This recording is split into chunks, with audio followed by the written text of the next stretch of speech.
Hello my dear students, have a great day to all of you. This is our OCM's lecture and on the first chapter, that is Principles of Management. In last lecture we studied about the Henry Fayol and his theory of management. Then we studied about the principles of management, that is first principle of division of work, then second principle, that is principle of authority and responsibility, and the third principle, that is principle of discipline. We already studied these three principles in last lecture. In this lecture we will study about the fourth principle, that is principle of unity of command. What is the unity of command? Unity of command म्हणजे एकच boss आणि त्यानेच सगळ्यांना order देणं, म्हणजेच command करणं. कुणी एकानेच, unity त्याच्यामध्ये समानता असली पाहिजे. म्हणजे एकाने जर एकच सुपेरियर असेल आणि बाकीच्या सबऑर्डिनेट्सला जर तो कमांडिंग करत असेल, त्यांना ऑर्डर्स देत असेल, तर दिस इज द राईट अप्रोच. आणि रॉंग अप्रोच कोणता आहे?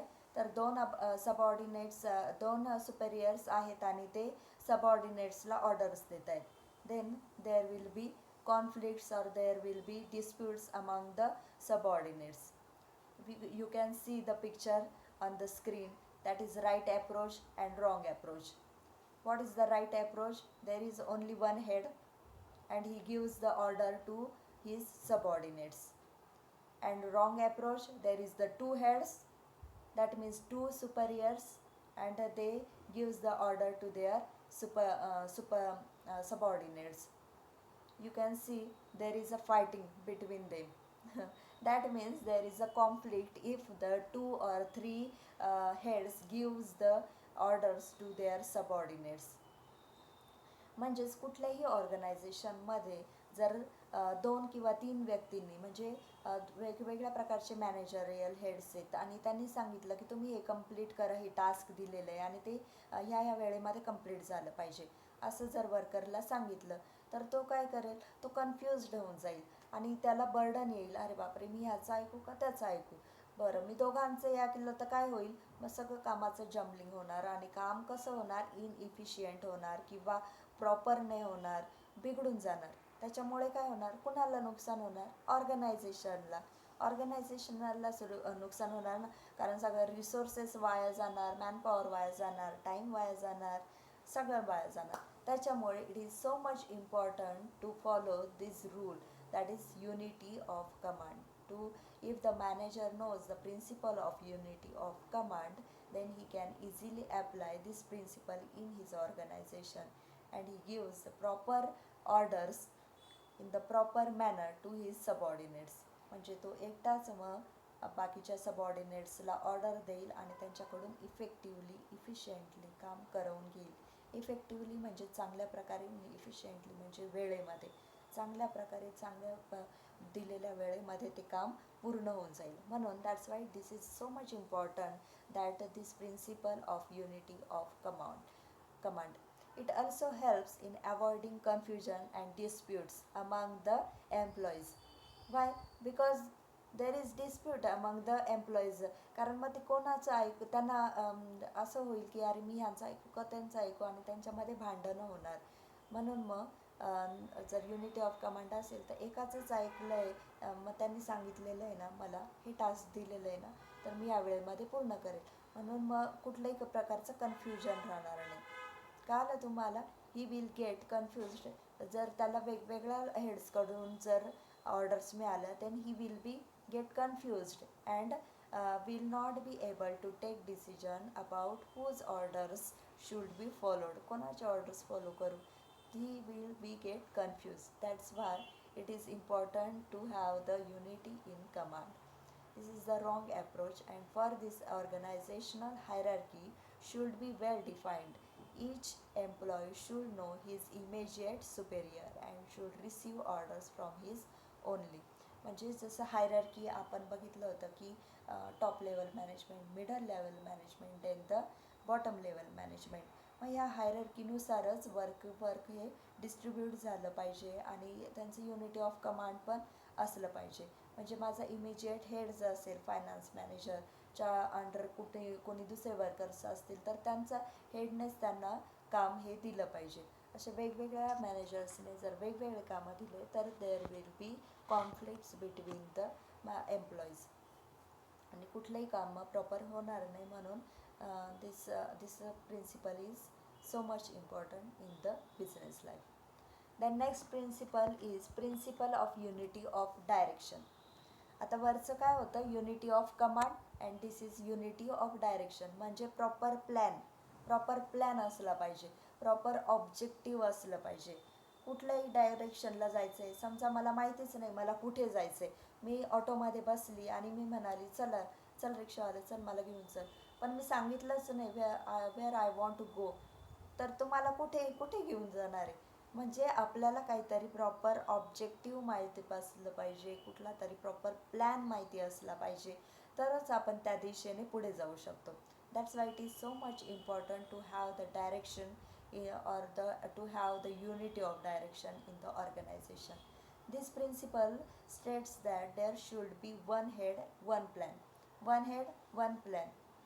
आपण आत्ता बघितलं होतं युनिटी ऑफ कमांडमध्ये वन हेड असला पाहिजे आणि त्याने ऑर्डर्स दिल्या पाहिजे कोणाला, त्यांच्या सबऑर्डिनेट्सला.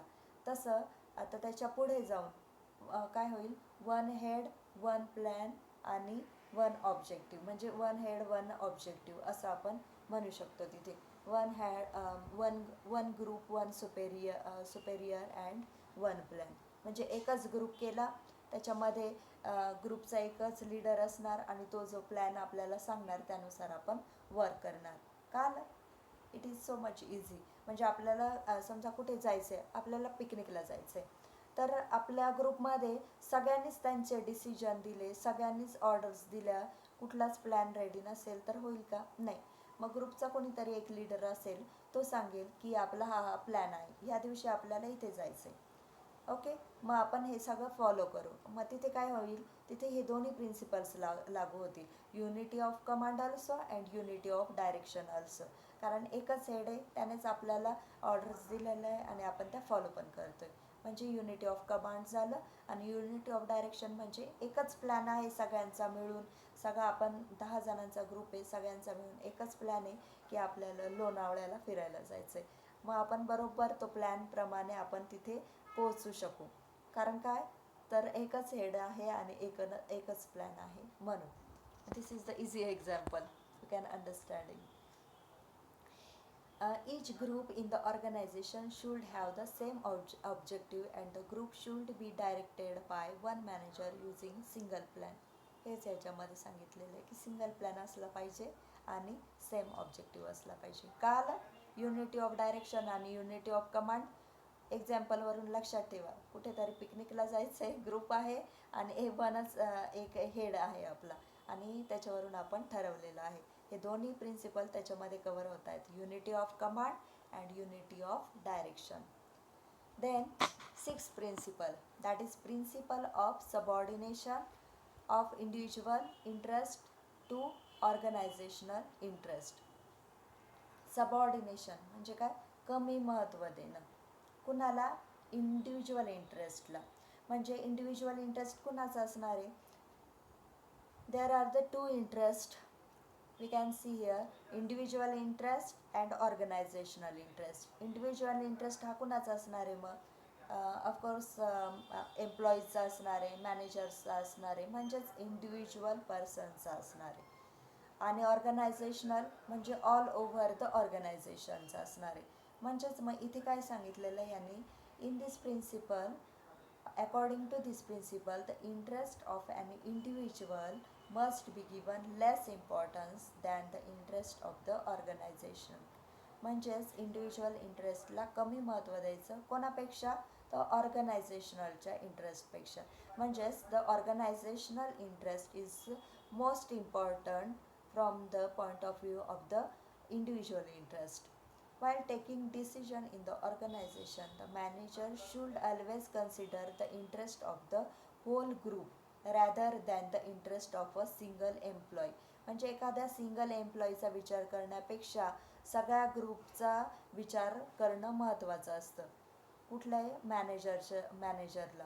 म्हणजेच ऑर्गनायझेशनची गोल जर अचीव करायची असेल तर एका एम्प्लॉईचं ऐकून चालणार नाही, किंवा त्याचा इंटरेस्ट बघून, म्हणजे तो कशात इंटरेस्टेड आहे ते बघून चालणार नाही. तर कुठलं सगळ्यांचं मत आपल्याला घ्यावं लागणार आहे. म्हणजे पूर्ण ग्रुप इथे महत्त्वाचं आहे. ऑर्गनायझेशनल इंटरेस्ट इथे महत्त्वाचा आहे. Similarly, the employee should protect the interest of the of the organization first. म्हणजे एम्प्लॉईने सुद्धा ऑर्गनायझेशनलच्या इंटरेस्टला महत्त्व देणं महत्त्वाचं आहे. And his personal interest should be subordinate. For example, in every game the players are always thinking about the winning the match as a team rather than their individual records.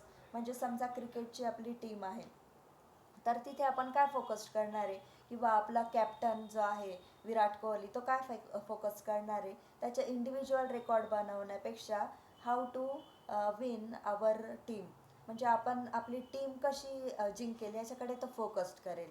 म्हणजेच ग्रुपकडे तो focused करणार आहे. Individual interest तेव्हा तो मागे ठेवेल आणि आपली टीम कशी पुढे जाईल ते तो बघेल. मग असंच हेच आपण इथे अप्लाय करतोय की आपलं इंडिव्हिज्युअल इंटरेस्ट हे महत्त्वाचं नाही आहे, तर ऑर्गनायझेशनल इंटरेस्ट हे महत्त्वाचं आहे. हे बघून निर्णय घेणं महत्त्वाचं असतं. म्हणून मॅनेजर काय करतो, manager take the decision according to the organisational interest rather than the individual interest. कळलं तुम्हाला? In this principle, it is important to take the decision according to the organizational interest rather than the individual interest. Kala? Okay, then seventh principle, that is principle of centralization. Centralization refers to the concentration of powers and authorities. Centralization of powers and authorities. In some organizations, this powers is vested in one hand or few hands. This situation occurs in the small organization, but if the size of organization is large, then there is a decentralization of power of authority. Power of authority आपण मगाशीच बघितलेलं होतं की काय, तर आपल्याकडचे आपण वाटून घ्यायला पाहिजे. पॉवर ऑफ अथॉरिटी म्हणजे काय, आपल्याकडचे अधिकार हे वेगवेगळ्या ग्रुपकडे वाटून घेणं म्हणजेच पॉवर ऑफ अथॉरिटी. समजा जर सेंट्रलायझेशन म्हणजे काय, तर concentration of powers and authorities. समजा जर ऑर्गनायझेशन छोटी असेल, समजा जर ऑर्गनायझेशन ही छोटी असेल तर तिथे मग पॉवर ऑफ अथॉरिटी किंवा